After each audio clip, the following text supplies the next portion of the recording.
Hello, ladies and gentlemen, and welcome back for a Thursday edition of the Steel City Sports Report, where we talk everything Steelers, Penguins, and Pirates. I am your host, Brady Vini.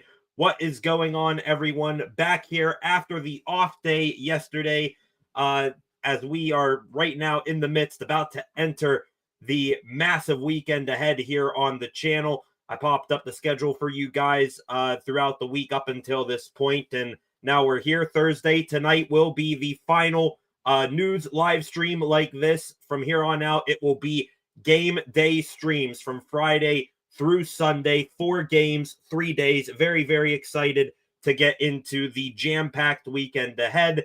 But before we do that, we do have some more things to talk about today. And on very rare occasion here, sitting on November 13th, we are going to start with some baseball news. Last night, history being made.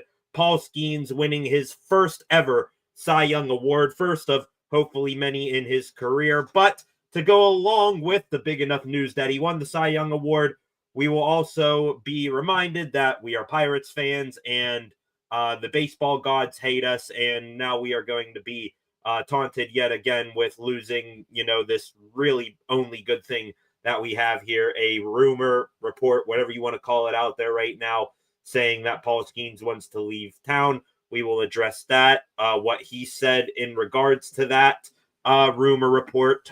Same thing with Pirates general manager Ben Cherington. We will start the show off with that here in a matter of moments. After that, we will get into the past 2 days of reports and injury news from the Pittsburgh Steelers facility on the south side of Pittsburgh. Heard from a couple of players, heard from the offensive and defensive coordinators, injuries, some new players popping up on the injury report, some players who have been on the injury report recently coming back onto the practice field. Lots to talk about there as well. And then we will wrap up today's show, per usual, with extra Pittsburgh sports news. We'll talk a little bit about the Pittsburgh Penguins Day. Tomorrow night is who we will start this massive game weekend ahead with tomorrow. Hope you all join me back here.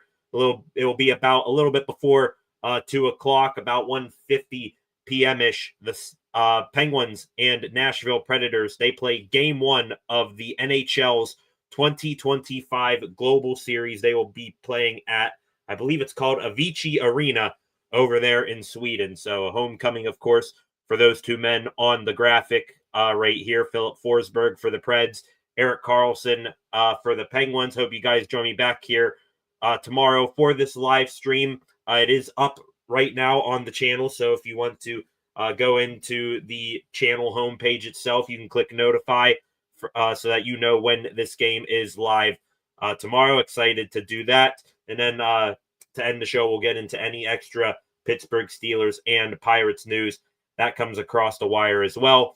But before we get too in depth on today's live stream, do want to remind each and every one of you in here that if you are new, welcome. Please hit that subscribe button so that you never miss a video or live stream again here on the channel. Also, I would appreciate it if you like this live stream, share this live stream, leave a comment in the comment section. Any thoughts, questions, opinions that you have, really anything on your mind, feel free to get those in the comments section. I enjoy when you do so. I can pop them up on screen here at a moment's notice, and it keeps everybody engaged here on the channel and makes things, always active, and it doesn't feel like such a drag. Also, would appreciate it if you go check out the channel on Facebook, Instagram, and X. Drop the channel a follow there at Steel City SR, and tune in a little bit later on tonight for a new edition of SCSR60. Haven't decided one for tomorrow night. This may or may not tonight be the final SCSR60 of the week. Maybe I'll get one out tomorrow after the Penguins game. Maybe not. I'll leave it open-ended. But yeah, be sure to come back later tonight for tonight's SCSR60. To the comment section we go to open up the show here today. Concepts with perfect timing coming in as soon as we get up and live here. What is going on, Concepts? Glad to have you as always. And of course, talking about Pittsburgh Steelers, you love coming in here to do. What's the word on MVS? Still on the practice squad. Scotty Miller may have a big game this weekend. working backwards from your thing here. Yeah, Scotty Miller having a big game this weekend. I mean, that would be a pleasant but a super shock to all of us coming off of a broken finger. He's been out for the past 3 games, has Scotty Miller. So we'll see if he gets out there and gets a helmet here. Yeah, if Miller's healthy, then the word on MVS still on the practice squad. I don't know if he's going to get elevated and get a helmet on game day if you have your full complement of wide receivers there, Miller, Skoranek, Wilson, Austin. Maybe the Steelers, they have had yet to do this season. Maybe they keep 6 active wide receivers on the roster and dress all of them on game day. They have 6 currently up. They still have Keyshawn Williams, return man, elevated from the practice squad. But the only way that I can see MVS coming up here is if Keyshawn Williams, that bit of a botched muffed punt that he had against the Chargers, maybe that, puts him in the doghouse a little bit, even though the game was pretty well decided by then. Maybe he gets put back on the practice squad. MVS takes his place, but we will see. Stay tuned here when we get to the Steelers segment after we talk a little bit about Paul Skenes, because Arthur Smith himself, he talked about MVS today. He was pretty non-committal on whether he would start playing yet, but we'll talk about that concepts as well here. Calvin Anderson has me worried if Broderick can't go, even though Broad has been consistent. Yeah, it's another thing we will talk about on the Steelers injury report. Yesterday, Broderick Jones popping up on the injury report with a groin issue, and he did confirm, I believe it was today or after practice yesterday, that it is a similar or the same groin issue that he had back in training camp. He just tweaked it. Sounds minor, but with this team, with this strength and conditioning staff, where groin injuries and hamstring injuries have always been a constant issue, I'll believe that a groin injury for Broderick Jones, your starting left tackle, I'll believe that it is a, minor tweak, nothing to worry about once I see him, get out there and play a whole game on it without any sort of issue or decline in performance. Calvin Anderson, yeah, I mean, I guess you can be worried. Hasn't really seen that much action other than special teams. So, yeah, we'll see if Broderick can go. I would assume that he would be good to go. We will talk about Broderick. We'll talk about MVS, Aaron Rodgers, Will Howard, Asante Samuel, Arthur Smith, Terrell Austin, everybody on the Steelers injury report and in the headlines right now. We will get to all of that here a little bit later on in the show. But to kick off today's show, before we get into Steelers heavily, let's talk for really the first time leading off, that is, since the end of the season. Let's lead off here with some baseball talk. Last night, history made.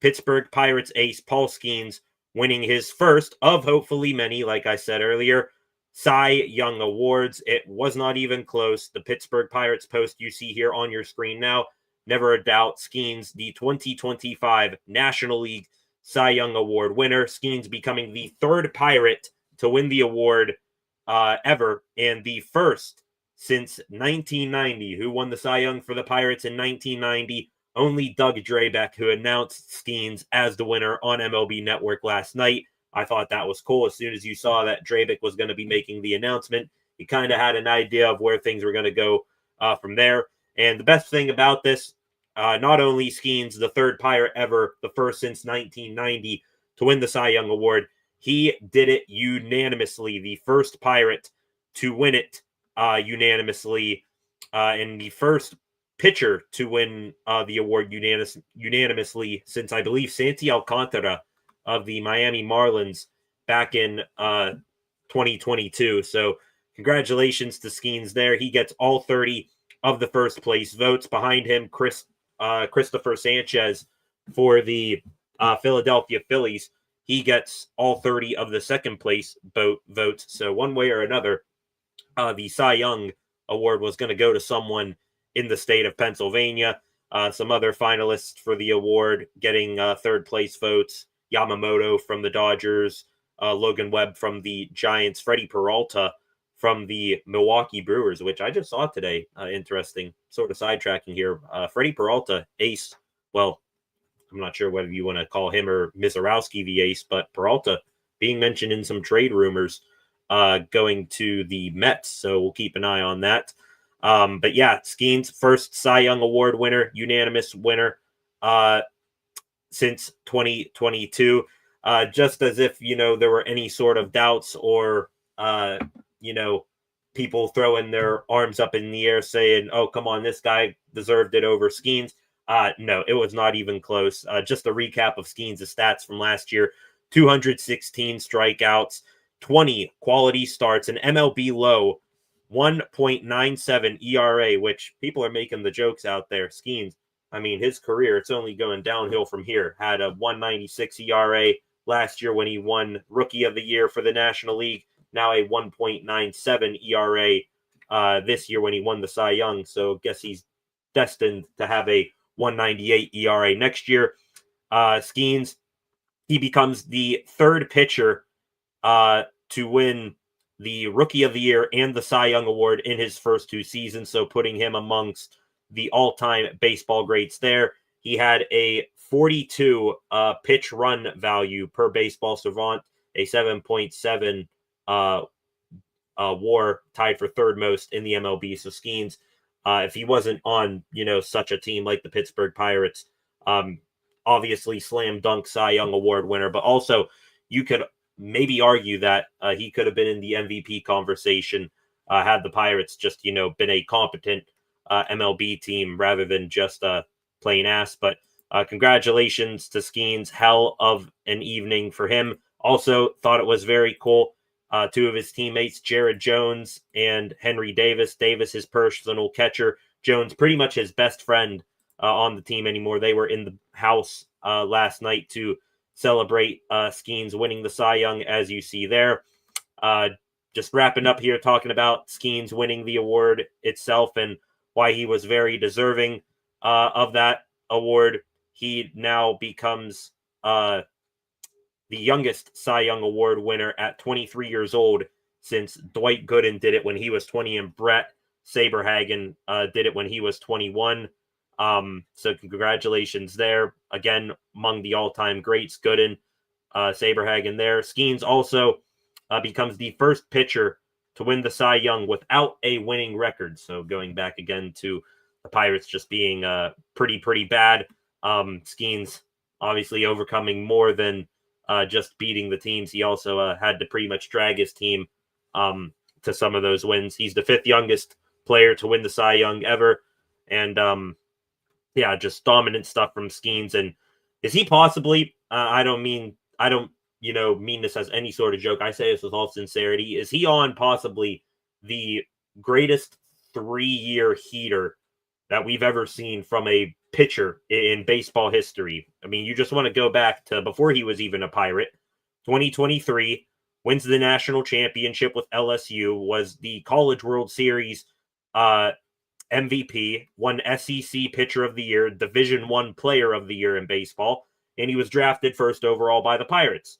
Move into 2024, National League Rookie of the Year, starts the All-Star game, finished third in National League Cy Young voting last year, and had a 1.96 ERA this year. Similar things, starts the All-Star game, wins the Cy Young unanimously, and a 1.97 ERA. So possibly the greatest 3-year span that we will ever see in our lifetime from a pitcher, and we are very, very lucky that Skenes is ours, which then takes me into how I transition this great achievement from Paul Skenes and why all Pirates fans should be happy that we got possibly the greatest pitcher of this generation.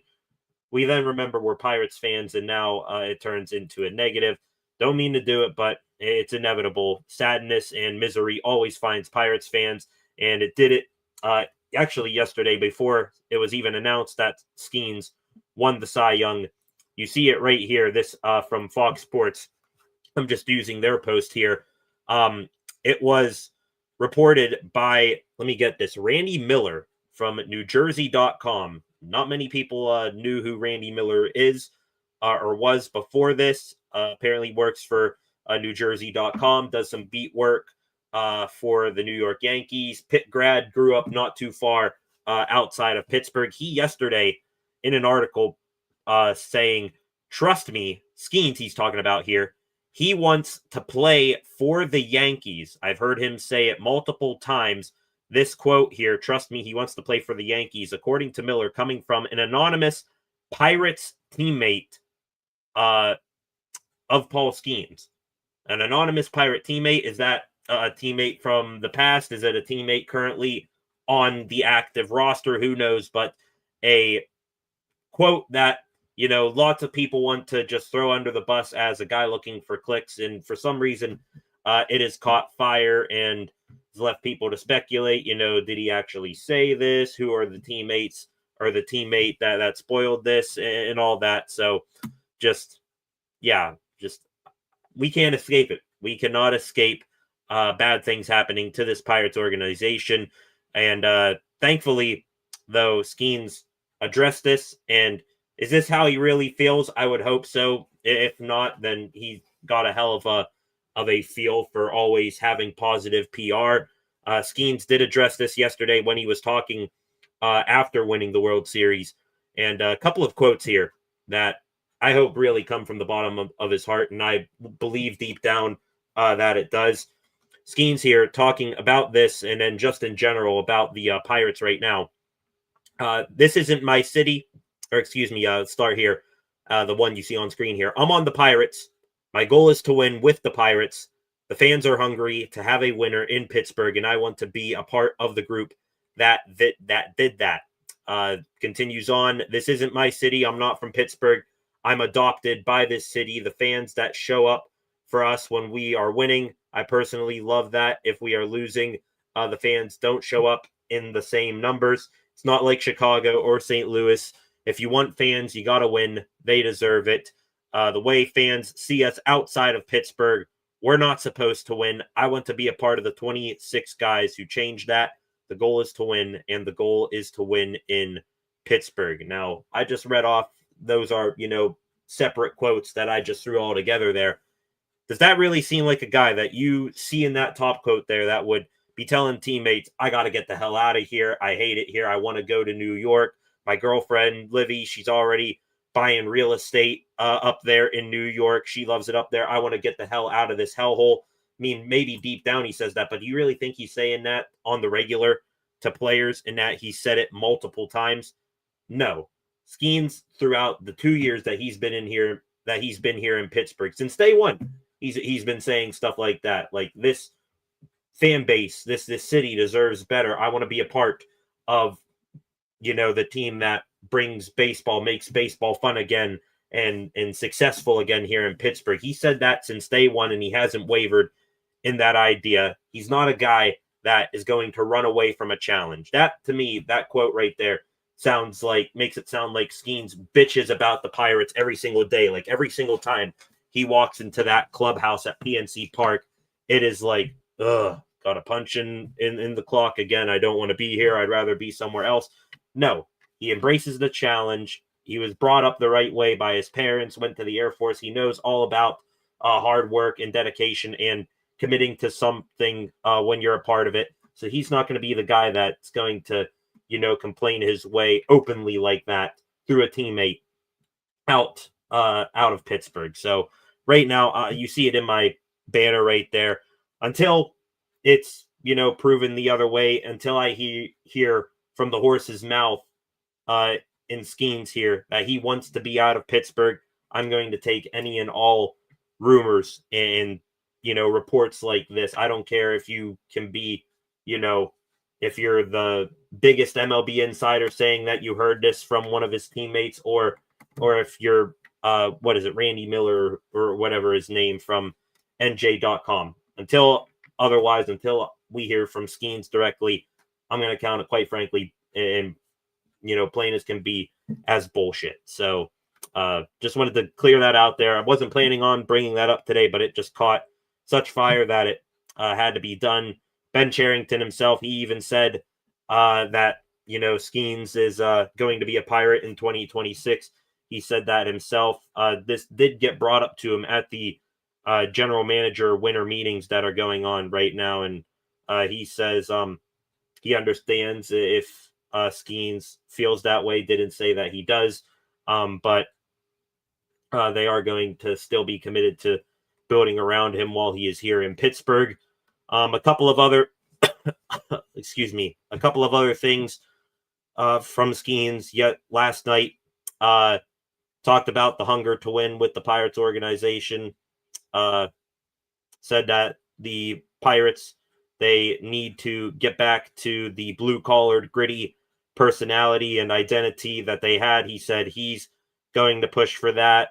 Others on the team are going to push for that. Whoever comes into the organization this offseason, they're going to realize quickly that they're going to push for that. And he says that he wishes already that it was February 10th already, whenever spring training reporting day is. So, yeah, says he's ready right now to get back down there to Bradenton and get ready for the season. Really sounds like a guy who wants out of Pittsburgh deep down. Skenes also gave praise for Donnie Kelly as the perfect guy to manage the Pirates this season. And the last real thing of note I took away from Skenes' media availability last night, said that he thinks it is going to be better next year here in Pittsburgh, but talk is cheap.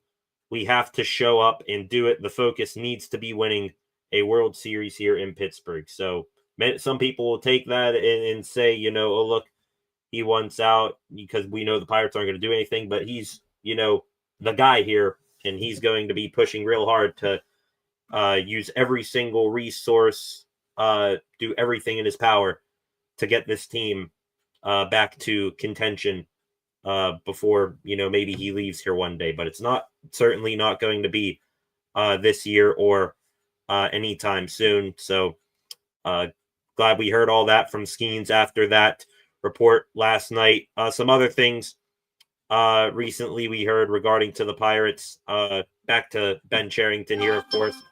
He talked about that. He's been aggressive with agents saying the Pirates are going to spend a lot more, a little bit more. We heard that from Ken Rosenthal. Also, since then, Cherington told Robert Murray, MLB insider for Fansided, that the Pirates have more flexibility than they've had in other off seasons.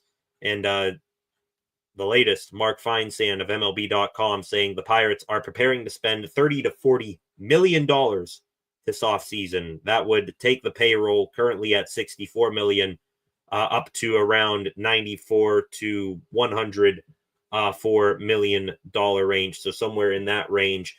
Of course, that is without any sort of trade yet of Mitch Keller, which he's popped up in reports as well. He's been reported as more than available. So Pirates, they're saying the right things again here from Cherington and Nutting. Will they come through on it? I highly doubt it. To that, every single Pirates fan says, prove us wrong. We're going to call out your BS and we're going to leave it as BS, which it probably is until, you change our minds. So challenge the Pirates. We challenge the Pirates to, hey, finally come through on one of your promises of the offseason like this, 30 to 40 million. And hopefully Skenes winning the Cy Young just lights the fire under their asses to do something big even more. And maybe a little bit of winning here in Pittsburgh can squash these rumors of Skenes wanting to go to the Yankees more than ever. Okay. Now we're out. Now that's done and out of the way. Congratulations, Paul Skenes, winning the Cy Young. I'm going to get into some Pittsburgh Steelers talk here in a moment. Concepts here. That is awesome. Very well deserved by Skenes. Great to see. Agreed there. Concepts.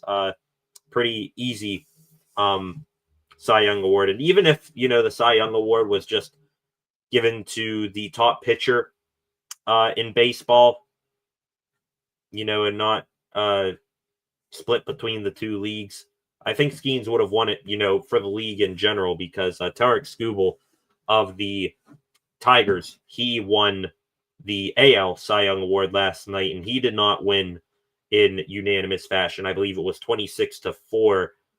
He won over the 30 voters. Garrett Crochet from the Red Sox getting the other 4 votes. So Skenes, greatest pitcher walking the earth right now. Just so happens to be, we are very lucky that he is in Pittsburgh. Also, we are unlucky that the organization will probably has done nothing to build around him, and until they prove us wrong, will probably do nothing to support him moving forward. But is awesome to see nonetheless. I just hope that we don't have to go every single moment of our lives waiting for the Dodgers or the Yankees to come and taunt us saying, "Oh, we're going to get him. We're going to get him." Like, F off, honestly. Concepts here, Randy Miller, a.k.a. Ricky the Dog. I don't think so. Maybe the Ricky the Dog of baseball, if this ends up becoming true. But I'm not going to take it. Nobody's really heard of Randy Miller. What does give him a little bit of credibility here, Randy Miller, is that you've got, the Bleacher Report and Talking Baseball, all these bigger baseball coverages reporting on it, and got follows from guys like Greg Brown and that sort of stuff. So, I wonder what teammate, I'll put in air quotations here. Did he hear that from? But sounds like from Skenes and what he said last night, that he does not want to be going anywhere right now, and that he is going to try to complete the impossible task of getting the Pirates back to being a winning organization. Doesn't seem like Skenes is going to take the easy way out of that. And another comment here from THP. Unfortunately, I'm going to have to go back, but Skenes leaving would be very unfortunate. Agreed there, THP. And if it, we got 2027 coming up here, MLB lockout probably coming right around the corner here, THP. If Skenes, once we finally get this salary cap and all that, and finally a system that gives smaller areas, smaller markets like Pittsburgh and all those other places, Cincinnati, Milwaukee, places like that, to compete on a consistent basis, and then we trade them, then that will, piss me off to an unbelievable degree. We finally got a fair system, and now we let him go. That would make me mad, but I don't want him to go anywhere. I hope he reaches a second contract here in Pittsburgh, but will that happen this current day and age in baseball? Probably not. But hopefully brighter days are around the corner for the Pirates with Skenes. Okay, ladies and gentlemen, heard from THP, heard from Concepts. Anyone else in here right now? Feel free to get your feelings in the comment section right now. Gonna switch gears here now on the channel. Going to switch over to some Steelers football. We got some Steelers to talk about today. Have not been live for the past 48 hours. Last we were talking, we recapped Mike Tomlin's Tuesday press conference. Since then, we have a little bit more to talk about here this evening, and a couple of new additions to the Steelers headline the news on the South Side today. You look at your screen right now. Asante Samuel, he is in Pittsburgh after signing here on Tuesday. We were live for that. It was very exciting that Asante Samuel is now a Steeler, and we talked about that a bunch during the show. Same thing with Mike Tomlin. Samuel, he ain't the only one back with the Steelers. Well, Samuel's new, but back with the Steelers. Will Howard activated off of injured reserve. He is now on the active roster. So Will Howard, the Will Howard era, I guess, has begun in Pittsburgh. Fans, everyone's favorite sixth-round franchise quarterback back practicing with the team. I hope we get to see him at some point, maybe next preseason. If the season goes to crap, I'd rather see him than Mason Rudolph, but glad to have Will Howard back. A couple of additional moves that the Steelers made with activating Will Howard. They officially announced the addition of Asante Samuel Jr. to the practice squad, who you see right there. Trey Sermon and Derek Forrest, they were waived and released. So those are the corresponding moves to bringing in Howard and Samuel. Speaking of Will Howard, I've heard from him today on the south side of Pittsburgh, says that he has a Word document in which he records any thoughts or nuggets of advice that Aaron Rodgers offers him this season. So Will Howard, as much as fans are excited about him, I know 6th round pick, he has got the impossible task of carving out a, starter successful NFL career. But you want to talk about a guy who is doing every single thing right uh, in the situation he's in right now. That's Will Howard. Big guy, moves well, did all the right things in college, winning a national championship, being a driving force for that Ohio State team down the home stretch of the season. Comes here to Pittsburgh, deals with his hand injury real well, goes under the wing of Aaron Rodgers, learning every single bit of information he can get from him. So how can you not be excited? I know people are going to be Debbie Downer on Will Howard, but just listening and seeing all that, how can you not be excited about that? Also, John Gruden, former NFL head coach, Super Bowl champion head coach, he was on 93.7 The Fan today. He is in love with Will Howard. Did a quarterback camp with him back before Howard was drafted, and Gruden said, "I'll be surprised if Will Howard is on the bench much longer. He's got everything you want in a quarterback. I'll be shocked if Will Howard isn't a good NFL quarterback." And that is coming from John Gruden, who I still think is one of the most brilliant football minds out there, and he's Super Bowl winning head coach. So that's, even gets you even more pumped up for Will Howard, I got to tell you there. As you see there, of course, on the screen again, Asante Samuel, he, in a Steelers uniform for the first time, spoke to the media after practice yesterday, did ASJ. He said that the issue he had with his neck that forced the surgery, it was not something that just happened last season. He's been dealing it throughout most, if not all, of his NFL career.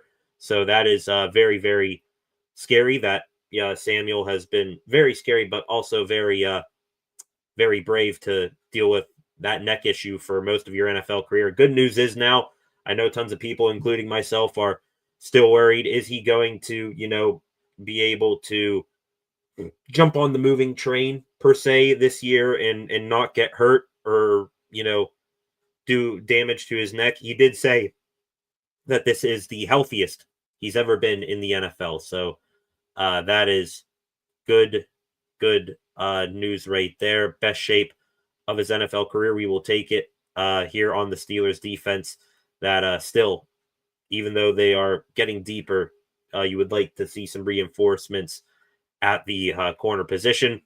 Also yesterday, after Steelers practice, you heard from Aaron Rodgers. He, addressing the performance again from Sunday, was probably his worst performance of his NFL career. Didn't really, want to say too much on that. It was brought up to his attention about a, story or a report on Sunday Night Football that he advocated for Darnell Washington to stay at tight end instead of transforming to tackle from Chris Collinsworth. He said that he has no recollection of saying that. So maybe, tons of stuff on his mind were messing with his performance on Sunday. One thing, though, that I think tons of people are talking about right now, apparently the wives and girlfriends of Steelers players, they, according to a New York Post article, saying that Rodgers' wife is sort of like a phantom. They have invited Rodgers' wife to many different occasions and haven't heard from her at all, and they're wondering what is up with that. So people making a big deal of, is Aaron Rodgers really married? Who's his wife? All that stuff right now. Maybe him seeing that New York Post article, this is from the 9th, maybe that was on his mind as well heading into Sunday night's game. Injury report yesterday from Steelers practice. Again, an extending, growing list on the injury report from Steelers practice. Usually it's big, and then it thins out as the week goes along, but still an abnormally large injury report yesterday for the Steelers. The did not practices: Darius Slay still in concussion protocol as of yesterday. Corey Trice with his knee did not practice. You got to wonder, he's probably going to be heading for season-ending IR at this point. In his 21-day window, re-injures his knee. I don't see how there's any way Trice gets on the field this season. Cole Holcomb with his illness was still out yesterday. Alex Highsmith, not with his ankle injury, but with his with a pec injury, it says. So I don't think that is any sort of a typo. Alex Highsmith now dealing with a pec issue. Hopefully everything is all right there. So now he's dealing with at least 2 injuries. The other one, I believe it was Concepts brought it up earlier, worried about Broderick Jones. He did not practice yesterday with a groin. And then the last 3 here, Jonnu Smith, TJ Watt, Cam Hayward, they took rest days. Isaac Seumalo, who Mike Tomlin was optimistic about his availability for Sunday's game against the Bengals. He was a limited participant yesterday with his pec injury, and 2 full practices. Jabril Peppers with his quad injury, Scotty Miller with his finger. Those 2 returned to practice yesterday. On to today, the injury report at today's practice for the Steelers. Good news, Cole Holcomb back on the practice field for the first time in 3 weeks after his illness. Same thing with Broderick Jones. After that groin issue kept him out yesterday, he was back on the field today. The groin issue, Jones said, is the same one that was bothering him during training camp. And he, according to Brooke Pryor, described it as a minor tweak, said that he participated in everything today that he'd normally do, but did get a decrease in reps. So the official injury report, I'm going to pop it up on screen right here per Steelers.com. Injury report for today. Scotty Miller, a full go again with the finger. Darius Slay still not practicing in concussion protocol. I doubt he goes on Sunday. Corey Trice, same thing, nowhere to be found. Jabril Peppers, second day of full participation for him. There's, not any sort of a setback. He'll be out there back in the starting lineup on Sunday. Cole Holcomb, limited with his illness, but glad to have him back out there on the field. Alex Highsmith, second straight day of a DNP for him. I really hope everything is okay. If not, Herbig, Sawyer, those guys going to need to step up for a guy who's, can we argue that Highsmith has been the best guy on the team recently? Back-to-back games where he's been phenomenal. TJ Watt has sort of been his Robin as of late. So really hope everything's going all right there with Alex Highsmith. I need to see him in a big way as a limited participant or full go tomorrow, because that is not something you want to be happening right now as you head into the gauntlet of your schedule here, having one of your best outside linebackers hurt. Isaac Seumalo, limited with the pectoral. If I had to guess, he may be a full go or labeled as a full go tomorrow. That'll get him back in the lineup. Broderick Jones, limited. Might be limited tomorrow, but I'm going to still say he plays. And then Jonnu Smith, TJ Watt, Cam Hayward, those guys, after resting, back out there on the practice field today. Have had yet to look at the Bengals injury report.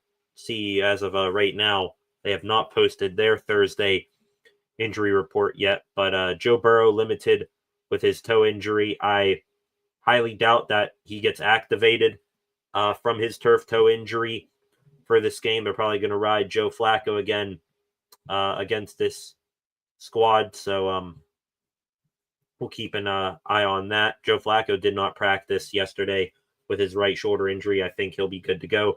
Trey Hendrickson did not practice. Samaje Perine, Shamar Stewart, those guys DNP. So some big names for this Bengals team on the injury report right there. monitor that. We'll probably, if you guys come back here tomorrow for the Penguins game day live stream, we might bring up final injury reports if such things are out before we wrap up for the day there. Wrapping up here, talking about the Steelers, heard from the coordinators today. Arthur Smith, offensive coordinator, Terrell Austin, defensive coordinator. Smith today talking about Aaron Rodgers' performance from Sunday, said that the performance of the offense in general, not just Rodgers, is all on us. It's a collective effort. It's never on one person. I put it on myself, not the result you wanted, but you get a chance to come back, and we got to play well. Do want to alter his quote there. Yes, it is on all of you. And no, it's never on one person, but was Rodgers maybe the main culprit or the biggest contributing factor into the offensive struggles? I say so. So Arthur Smith didn't really, tried his best there to, keep Rodgers in a positive light here, but also didn't refute the idea that, hey, he was the main guy to blame for Sunday's performance. Hopefully Rodgers and Arthur Smith, because those two, yikes, not favorable in the fans from Sunday. Hopefully they can have a much better performance against the Bengals. Also, Smith talking about Marquez Valdez-Scantling, said that he's working hard. Discussions happen every day. Usually you assess it every week. We'll see where it goes. So a whole bunch of nothing right there on MVS. Believe it was Concepts who brought up earlier, any update on MVS. That's all we got. They're going to put him in when they feel like he's ready. Maybe Aaron Rodgers behind the scenes is doing some pounding of the table saying, yeah, hey, look, I think he's ready. Let's get my guy out there. But we'll see what the coaches ultimately decide. On to Terrell Austin, what he said what he had to say today. Talked about a big name on his side of the ball on the practice squad too. Said that Asante Samuel Jr., he is working exclusively at outside corner right now, and the timetable for his inclusion in games is to be determined. Austin saying, you see him running around. Where that leads at the end of the week, I won't know until we get to the end of the week. So similar things to Arthur Smith, but if I had to guess, now would I like to see Asante Samuel out there immediately? Yes, but also got to take into consideration here, he's had no training camp, no preseason. He would just be going in cold turkey, fresh off of a neck surgery here. For Samuel, I'm okay if you hold him out a couple of weeks here to get him up to speed. So the idea of that, and seeing Terrell Austin here, mention that we'll see where he is at the end of every week. I don't think he's going to be ready, and I think they're just going to be cautious with him to start. If I had to guess, they're probably going to see how long they can ride out this hot streak right now that Joey Porter Jr., James Pierre, Brandon Eccles, those types of guys. Let's see how long they can have their good performance streak roll here. Might come to an end against the Bengals, but just trying to get in their headspace here. Also, Terrell Austin today talked about Cam Hayward. He will move into second in total games played for the Steelers on Sunday. Austin giving praise to his defensive captain. He's a unicorn. To be as elderly as he is and to play as well as he's playing, it's really a testament to him and his work ethic. Sort of sort of a underhanded compliment there. Oh, he's elderly, but he is a unicorn and he is playing well. Hard work and ethic. Agreed there with Hayward. Bit of a, questioning about that during the preseason with his whole, I deserve more money thing, but do agree there with Austin. And I think that does it for the Steelers injury report and the coaches talking for today. So injuries, some are progressing along quite well, others to worry about. Overall, Arrow trending up towards the participation in the game on Sunday for Broderick Jones, Cole Holcomb, Isaac Sayamalu, Jabril Peppers, but guys like Darius Slay and Alex Highsmith, they hope everything's okay with them because not looking good. They'd have to have a major turnaround tomorrow to be out there on Sunday, if I had to guess. And once again, we will talk about all of that on Sunday. Got the graphic for Sunday's game already made, so join me back here Sunday afternoon, a little bit before 1 o'clock. Steelers, Bengals, Week 11, pretty much a must-win here if you're the Steelers. Avoid going to 500 and try to, stay at least a little bit out in front of teams like the Ravens and even these Bengals, who are going to be getting Joe Burrow back soon enough. Okay. Real quick, ladies and gentlemen, before we get into the extra Pittsburgh sports news segment here for the evening, to the comment section we go. Some new comments while we were talking about some Pittsburgh Steelers football there. THP again. Love Will Howard, was good at Kansas State University, then at Ohio State, but can he make plays with his arm along with consistent choices at quarterback? That's really the only thing that's going against Will Howard. If you look at him just as a player, great size, moves pretty well for his size, got body comparisons to Josh Allen, though I don't think Howard has some overwhelmingly outstanding trait that's like top 5 in the NFL. The arm, I don't think it's as, big or strong as Josh Allen's.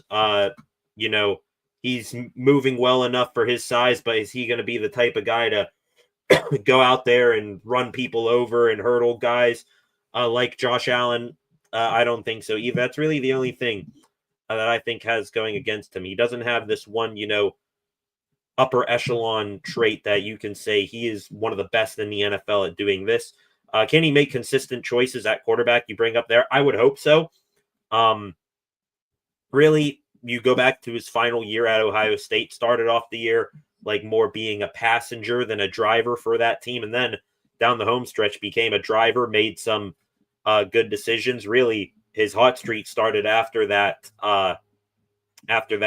Oregon State or that Oregon game in college football last year where he slid down with like 4 seconds left and the clock kept running. And then the Michigan game was what it was. But can he make consistent choices? I hope a guy that's, taking notes on a Word document from Aaron Rodgers, I would hope that consistent choices and being a film guru, doing all the preparation things right, I hope that would be the case for Howard. I love him.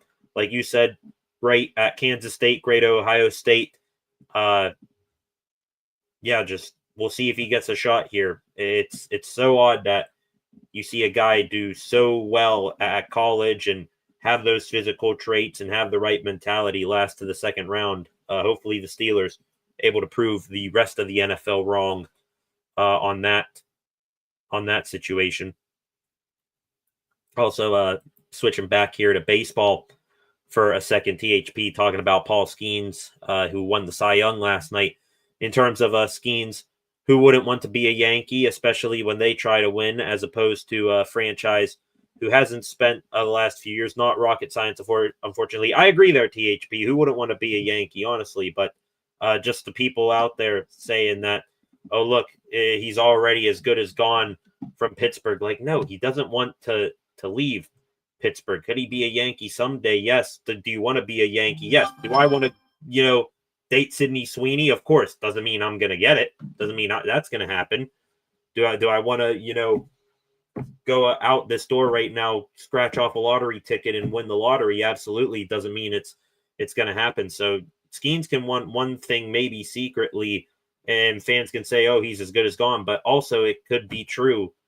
It is true that Skenes wants to win here in Pittsburgh and build a legacy that way as well. And yeah, no one's denying that the Yankees are a good franchise that win every year and the Pirates don't do nothing. But it doesn't change the fact that Skenes right now is still here and still wants to be here and doesn't want to be a Yankee right this second. If he did want to truly be a Yankee right this second, then you best believe he'd be plastered all over the news that, the Yankees are pursuing Skenes. The Pirates are going to listen to offers because you're not going to be able to hold that guy back from doing what he wants ultimately. Moving on here in the comment section. Flacco in here, as always, like Flacco says, hit the like button and subscribe on your way in. Up to 622 subscribers here on the channel, so I appreciate all of you who have subscribed over the past couple of days. Back into football here, concepts. The way the media slandered Rodgers his whole career, I can't blame him and his wife for not wanting to be in the limelight. Wouldn't hate having cameras around 24/7. She's smart. I agree, and I understand that. Rodgers, he's been put in a negative light by the media his entire career. So him keeping outside of football himself and his wife away from the media, sort of off the grid, as you would say, I don't blame them either. And now the media is just latching on to like, oh, why won't Rodgers show off his wife? Is she not real? We don't even have a name. Like, no matter what happens, you guys are always gonna, crap on his name out there. So just, let it go. I could care less. As long as Rodgers goes out there and balls on Sunday and doesn't, start to have that mental shutdown that guys get, when they're close to the end of their careers, then I could care less about what Steelers' wives and girlfriends think of his wife, to be quite honest with you. Concepts here say Malu playing would be huge. Also hope they don't rush him back and re-aggravate. That's what we've been saying on here. Is he pretty much irreplaceable out there on the offensive line? Yes, because when he goes down, you almost say sayonara completely to the jumbo tight end package that the Steelers had a little bit of success running the ball with. But also, like I said, pec injury, especially for an offensive lineman, probably, no matter how minor it is, probably a more serious thing than what many people realize here. Concepts agreed about Highsmith. Also like how he seals the edge and doesn't over pursue and lose containment. Very disciplined in that regard, in my opinion. He has gotten way better than that, as the season has gone along here. I'll admit, I've turned a complete and total 180 on Alex Highsmith. First, week and a half, and then a little bit after he came back from his injury, teams were still running it to his side of the field with regularity and getting chunk plays on him, and now he's finally turned it on. Maybe it was a health thing with him, with his ankle, that, was slowing down his performance. I think that might have been the case. Hopefully his pec injury doesn't do the same, in that he does get out there on Sunday and continues to produce the way that he has been recently. Concepts here. Hope Burrow plays. The D-line would feast. So many hoping he doesn't, which I also understand. Yeah, I'll tell you what. I know one person on the Steelers who hopes Joe Burrow would play. That would be probably Mike Tomlin, with how deathly terrified he is of Joe Flacco here. What would be best overall is if we somehow, some way got Jake Browning, but I think you're destined to get Flacco for a second time here. Regardless, it doesn't matter if it's Burrow, Flacco, or Browning. The defensive line should feast anyways. They got just beat badly by that offensive line a couple Thursdays ago on Thursday Night Football. I hope they learned from that mistake, and now that Highsmith in the past couple of games has looked more like himself. Same thing with TJ Watt, Derek Harmon, Keanu Benton, those guys progressing along real nicely. You got Cam Hayward there as well. I want to see a 10 times better performance from this Steelers defensive line against this Bengals offensive line than we did in Cincinnati a couple weeks ago, which, just being 10 times better, that's at least a start, compared to doing nothing last time these two teams met. THP here agreed. It's a nice moment for Skenes and the city of Pittsburgh that we get some BS story. I agreed there, THP. I'm going to take it as BS until it's proven otherwise there. But yeah, awesome moment for the city. Once again, a little bit spoiled, or some cold water thrown on top of it, saying, Oh yeah. Hey, congratulations, Skenes did that. Well, guess what? Don't enjoy him for too long. Can't have a nice thing for too long here in Pittsburgh. Flacco here. Unfortunately, a Yankee guy, but I do like the Pirates, so I appreciate that, Flacco. And also, I appreciated that you're not one of those people that just arrogantly know that they own the sport and flaunt it in your face every single time. The salary cap and floor in baseball cannot come soon enough. Flacco, I have faith in Rodgers being able to bounce back. I do too, but you got to wonder if there's a guy that at that age can, bounce back and turn in a dominant performance against this just terrible Bengals defense, then I would have faith it would be in Rodgers, but also just the performance he had, some of the body language that he had as well, some stuff off the field, the wife story, all that. Gotta wonder, is this, the final tipping over the edge, kind of like what we saw from Russell Wilson last year? I hope that's not the case. I'm going to have a little bit of faith in Rodgers right now. I want to see it before I believe it too much here. And Flacco, again, I'd rather have a Burrow in too. I don't blame you, honestly, because, I don't blame you. At least we've had success in the past against Burrow. And, this defense has been a boogeyman to him before. Flacco, I guess, having more years of experience on this defense than Burrow sort of gives the impression that you would rather have Burrow than Flacco. But Jake Browning is who I'm rooting for. Don't, wish Flacco and Burrow injury here, but if you can have Browning in there, I'll take that 9 times out of 10. The 1 out of 10 being Burrow, I guess. Aaron does better back half of the season normally. Yeah, I love how you capitalized normally there, Flacco, because this ain't a normal year for Aaron Rodgers. This is most likely the sail off into the sunset season for him. So I'm hoping that he does revert back to his normal trends and turns it on here at the end of the season. But yeah, I love how you have faith. I'll have a little bit of faith, especially against that Bengals defense. But I got to see him get back to what he was, game 1, 2 of this season before I go too wild about it. Concepts here, elderly might be an inside joke. I guess it seems like they pick on Cam Hayward a bunch. I mean, didn't Tomlin, call him an old man or something like that once? So yeah, it's probably an inside joke there. THP here.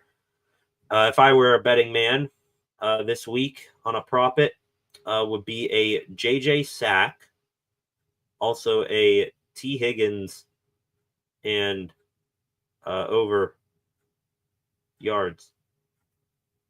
Don't you mean a TJ sack, also T Higgins over yards? Yeah, I could see that. TJ Watt is who I want to see show up big in this game, because the Bengals, they completely shut him down. He didn't have a stat, I don't think, until late fourth quarter against the Bengals back on Thursday Night Football. So he's the guy who I want to see show up, especially if Highsmith isn't going to be at full operation, if he plays at all. I agree there. I see you there, THP. All good. That's why I kind of figured you were going there. Concepts, agreed. Flacco, Rodgers played amazing second half even last season. All new wide receivers, OC and O-line for him this year, so it makes sense to have some bumps in to take time for chemistry to build. Well, didn't look like I needed much time to, build chemistry with his team in week 1 against the Jets. It's sort of been like an up and down bumpy ride with at least one unit on the Steelers offense. Can they put it all together? That will be real nice for once this season. Hey, my faith helped us get the Colts. Yeah, you did there, Fleck. I'll give you credit there. You were the only one coming out of the Packers and Bengals game to have faith that this team would beat the Colts. So I will give you your flowers once again there. 6 of you in here right now. Final news live stream of the week, just like this. Once again, hope you all will join me back here tomorrow. Penguins versus Predators. That will be a live stream at around 1:50 p.m. going live for the Global Series. And then just, again, the schedule here, the rest of the weekend there you see packed with game streams all through the weekend. Penguins Preds tomorrow, Pitt Notre Dame Saturday. We'll be live for that. Thought I was done live streaming Pitt games for the year, but then Mason Heinzel, who you see right there, he just pulls me right back in. And then a doubleheader Sunday. Penguins Predators in the morning. That game, I think, starting at 9 o'clock. Steelers Bengals. That game at 1 o'clock. So hope you guys join me all back here for that. Got the graphics, the thumbnails for those games popped up here. Notre Dame Pitt right there. Penguins Predators again. Penn's the home team in that Sunday matchup, and then Steelers Bengals that afternoon. So I hope you guys join me back here for all those games. Speaking of the Penguins, who we start off the game stream with tomorrow, we're going to start with them right now in the extra Pittsburgh sports news segment, wrapping up today's live stream. Been seeing multiple videos of the team over there in Sweden, seeing museums, going to different tourist attractions there in Sweden, but they were back on the ice this morning at Avicii Arena, where they will play tomorrow. No changes to the top two lines for the Penguins. Forwards, Kindle, Crosby, Rust, together still. Novak, Malkin, Mantha, the same. We do now, after Tuesday, we just saw that they listed every single player rotating around the bottom two lines. Today we got a little bit of a clearer idea of what those lines could be. Connor Dewar on the third line with Blake Lizotte and Una Koppanen. The fourth line, or I don't know what's the third line, what's the fourth line here. The other line, Ville Koivunen with Kevin Hayes and Phil Tomasino. So looks like Danton Heinen is going to be the odd man out for the forward group, at least for tomorrow's game. Defensive pairings, no changes, except for one to the bottom defensive pairing.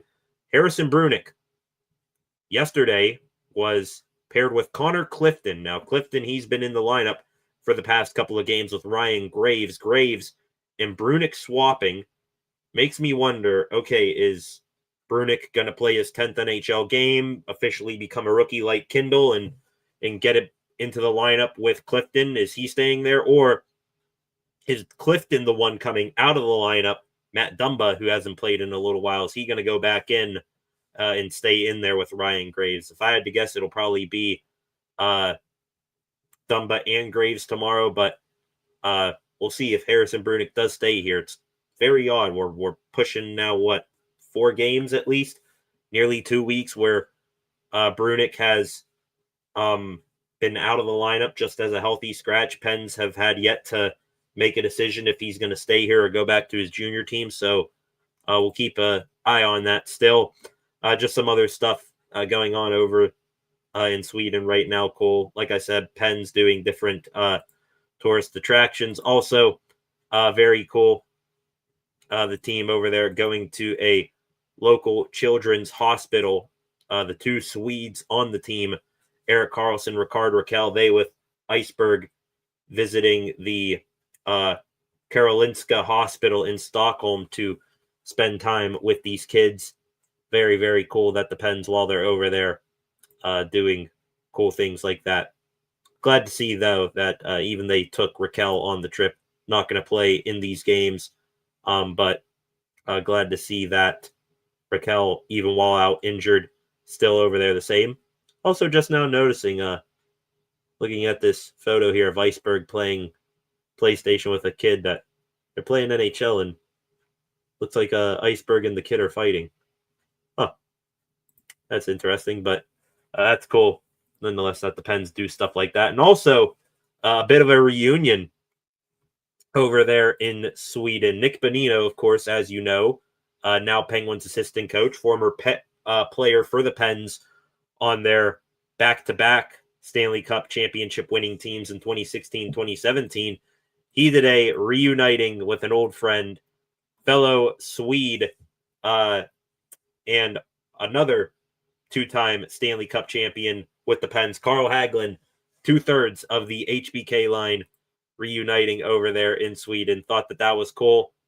Hagelin, Benino, all they were missing was Kessel, but they today reuniting over there in Sweden. I think that's where Hagelin is spending his time now post retirement from hockey. So cool to see those guys reunite again. Gives me flashbacks to watching those teams as a kid. So very, very cool that they got to be together again. And hopefully all these good vibes right now for the Pens, they're able to get them back into the win column tomorrow after they take on the Predators in Game 1 of the NHL Global Series. Back into some Pittsburgh Steelers talk here in the Extra Pittsburgh Sports News segment. Wrapping up the day today. We know the commentary crew for the Steelers Week 12 matchup against the Chicago Bears, not this weekend, but next weekend. Of course, that game is on CBS, and of course, it is Ian Eagle, J.J. Watt, and Evan Washburn again as the broadcast crew. Some special teams news relating to the Steelers. Let's start with the two things that actually relate to the Steelers. Sebastian Castro joining the Steelers practice squad officially. He now wearing number 49, gave number 22 that he originally took to Asante Samuel, 22, the number ASJ's dad wore when he was playing football. So thought it was cool. Castro gave it up to Samuel Jr. He's now wearing number 49. Also, former Steelers preseason kicker Ben Saul's Pitt product, he officially signing with the New York Giants today. So congratulations to Ben Sauls there. Still think that he is going to carve out a nice little career as an NFL kicker for himself.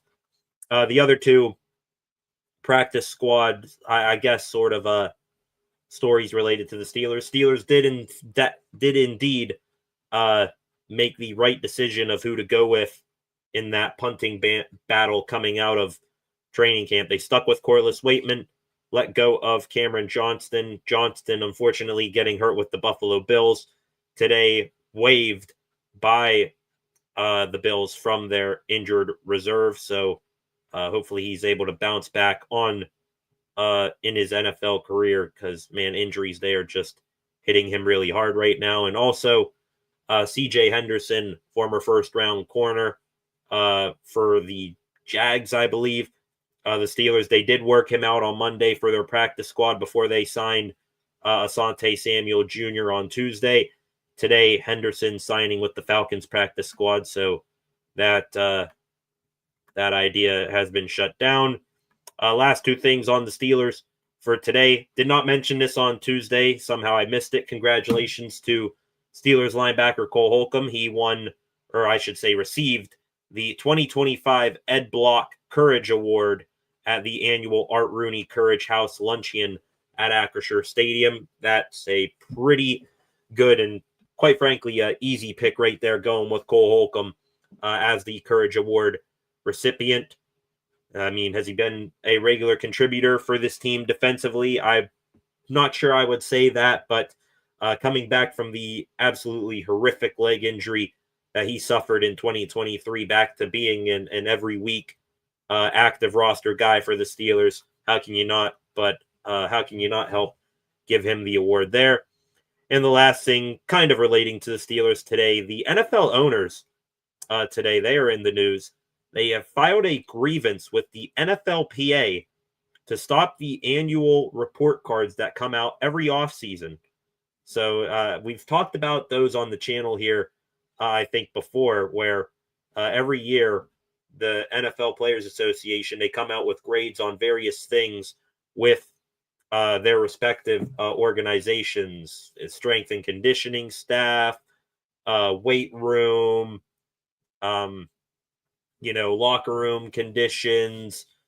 Trying to think, what's the other one? The food situation, the travel situation, accommodations for families, stuff like that. So now, the NFLPA under fire from the NFL owners, led by Woody Johnson of the Jets, calling them totally bogus. So thought that was interesting, and I wonder where Art Rooney II stands on this, because I think he, in the past, he's notoriously been getting some bad grades, like he's gotten bad grades on how the Steelers for a while there, maybe they still don't, but I think they do now. They didn't have things like daycare for players' children during game days and practice days, stuff like that. Of course, the locker room conditions, they haven't been graded well either. So wonder where Art Rooney comes down on this, saying that the NFLPA report cards should go away. To be honest, I say let the reports cards keep coming, because players, as much as they're putting their bodies on the line and getting paid by these owners, the least they can do is say, hey, we're performing well, you want us to perform well, give us the correct accommodations to do so. It's not, being greedy, saying, make our lives like a sauna every day, like a vacation, but hey, help us to help you here. And the last extra Pittsburgh sports news story of the day, relating to the Pirates and baseball. They, of course, not sure, I think it was last month, hiring a new pitching coach. Honestly, I feel terrible. I'm blanking on who the Pirates' new pitching coach is right now.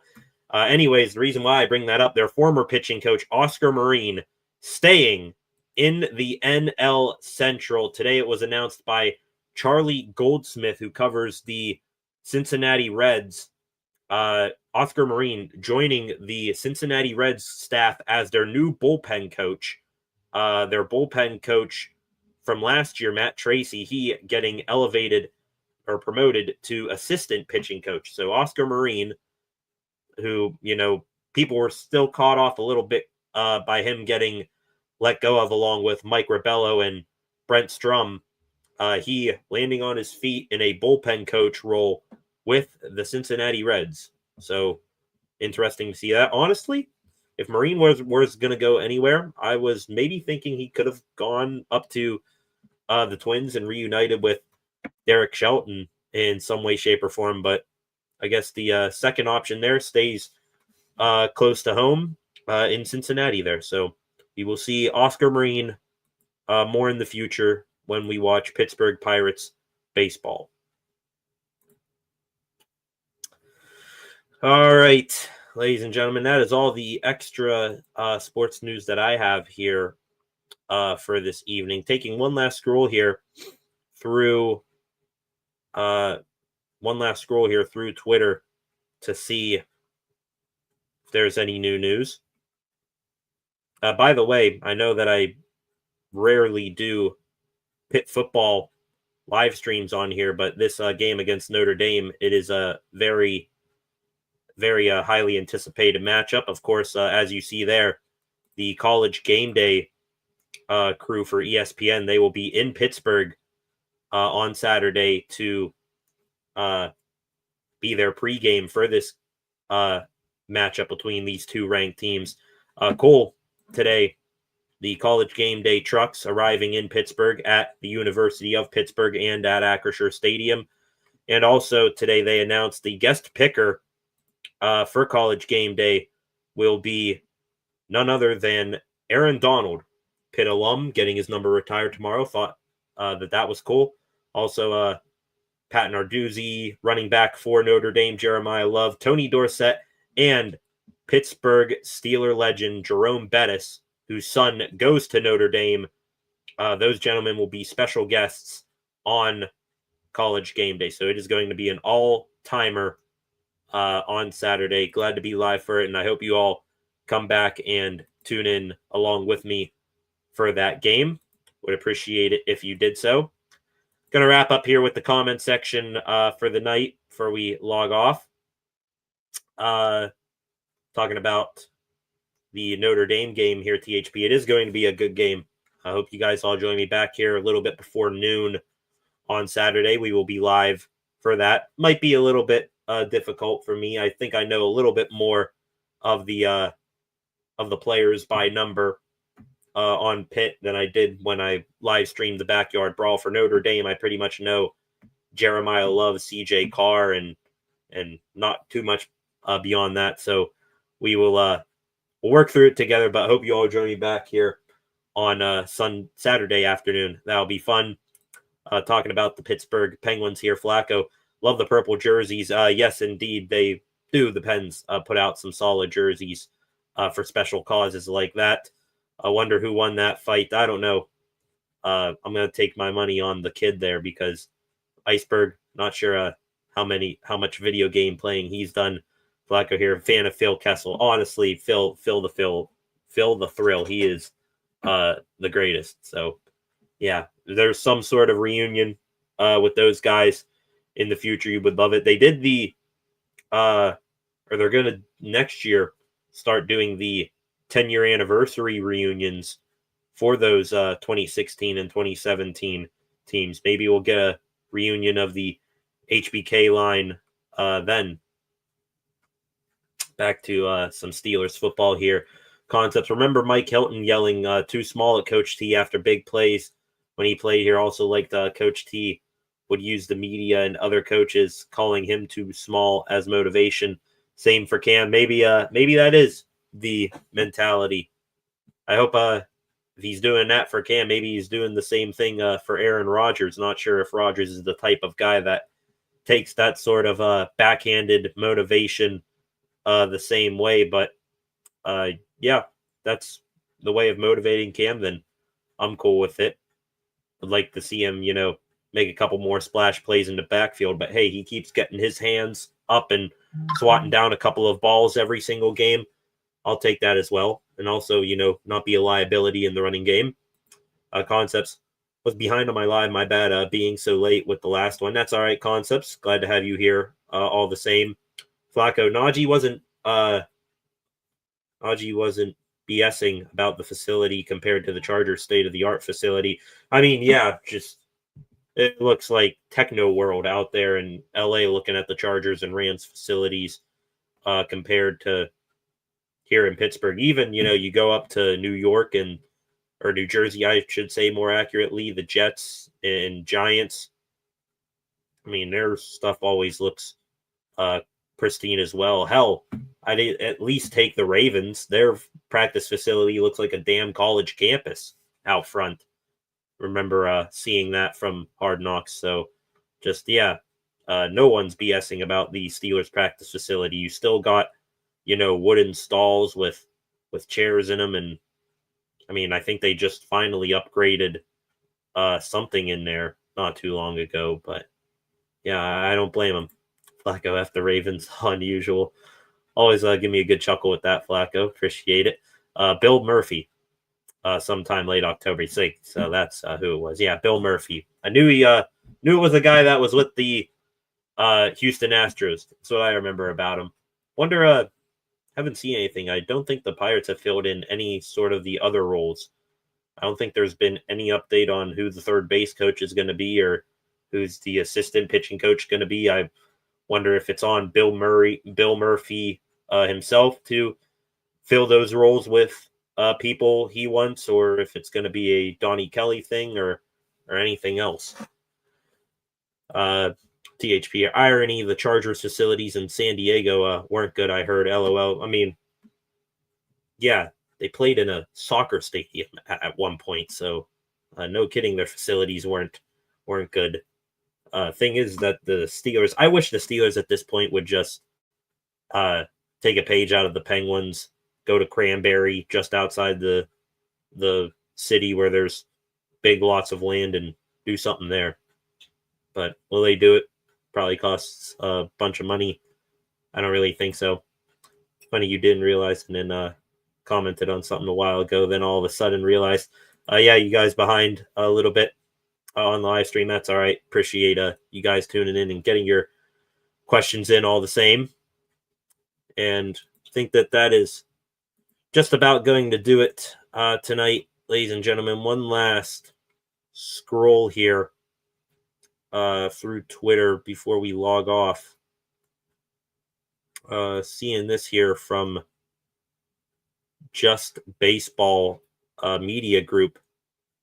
They 3 hours ago putting out there a top 100 prospects list for November in Major League Baseball.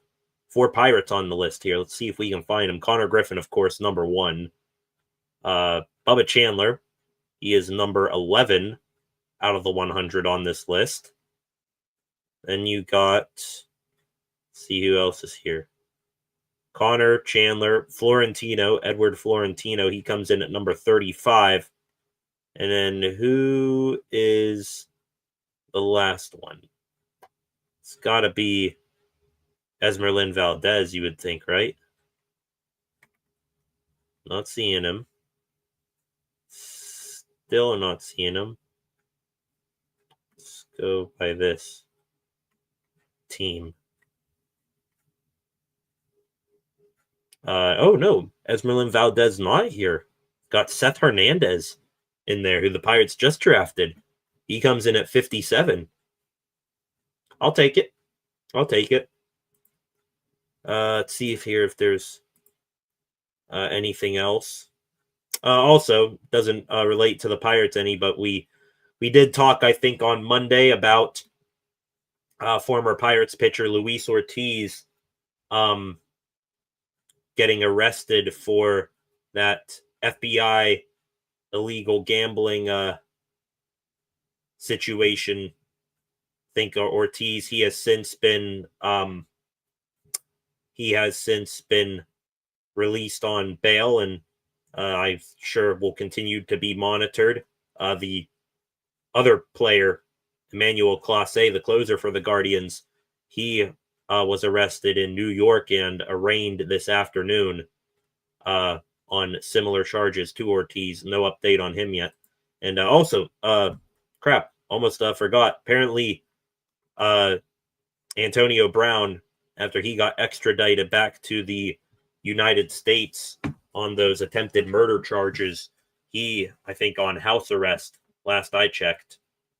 So we're still waiting on what's going to come of that situation. Almost forgot to mention that.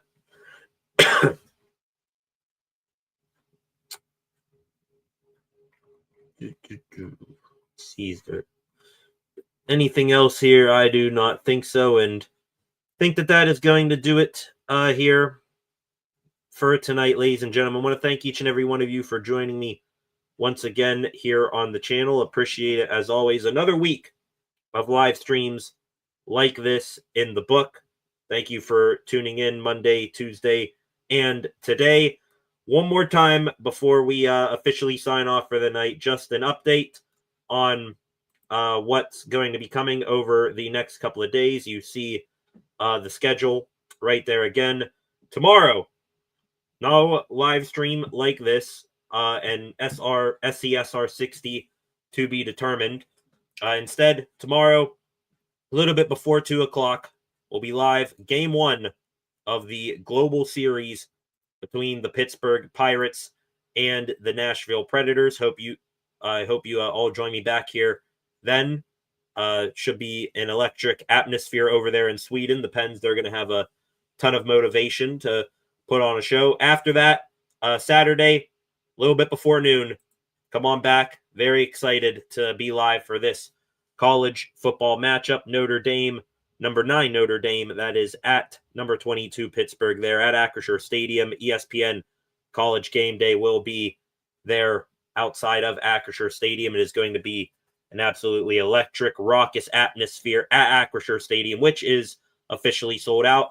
Then Sunday, double header here on the channel, a little bit before 9 o'clock, if not a little bit around or after 9 o'clock. We will be live for Penguins Predators Game 2 over there in Sweden before both those teams come back to the States. And then hopefully a little bit of a break between that for me to maybe get a drink and rest a voice. We'll have Bengals Steelers afterwards on a little bit before 1 o'clock, probably around 12:40. We will get the live stream all booted up there. So again, hopefully all of you join me back here for all of those. And I want to thank you one last time for joining me here tonight. For the last time, if you're new here, subscribe to the channel, turn on notifications so that you never miss a thing here on the channel. Like this live stream, share this live stream, leave a comment in the comment section after the fact. I can always get back to you on those. Go give the channel a follow at Steel City SR on Facebook, Instagram, and X, and come back a little bit later on for SCSR 60. Thank you all for joining me. Have a good rest of your Thursday night. We'll be back here tomorrow, Saturday, and Sunday. 4 games, 3 days here on the channel. Hope you guys join me back for each and every single one of those. And then in this type of setting where we talk about the latest in Pittsburgh sports news, we will reconvene on Monday to talk about it all then. Thank you. Good rest of your Thursday. Have a good rest of your Thursday. Back here tomorrow, Pens, Preds, and then a jam-packed weekend ahead. See you then. Peace.